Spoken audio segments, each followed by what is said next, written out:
ہیں تو اسلام کیا کہتا ہے؟ بچے موجود ہیں، ایک ہے، یہ دو ہے،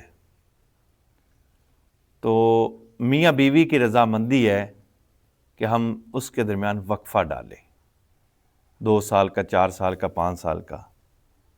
تو اس بارے میں اسلام کیا کہتا ہے؟ یہ چیزوں کو سمجھنا بہت ضروری ہے تاکہ معاشرے کے اندر یہ چیزوں کو بتایا جا سکے۔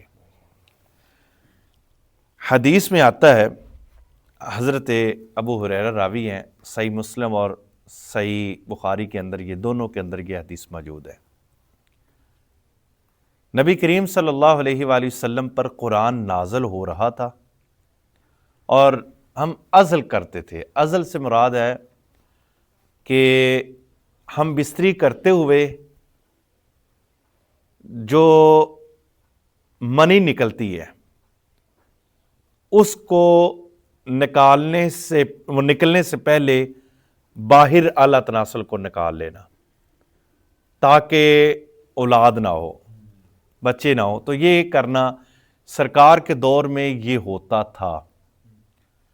اب صورتحال یہ ہے کہ اس دور میں کیا ہو، لونڈی کے لیے تو یہ حکم ہے کہ اگر آپ کرتے ہیں تو اس کی اجازت ضروری نہیں ہے، لیکن اگر آپ کی بیوی ہے، منکوحہ ہے، اس کی اجازت کے بغیر آپ یہ نہیں کر سکتے۔ اگر دونوں میاں بیوی کی رضامندی ہو جاتی ہے اور وہ کہتے ہیں نہیں ہم نے وقفہ ڈالنا ہے، تو یہ ضروری ہے کہ وقفہ ڈالا جائے، پہلے بچے کو دودھ زیادہ پلا دیا جائے۔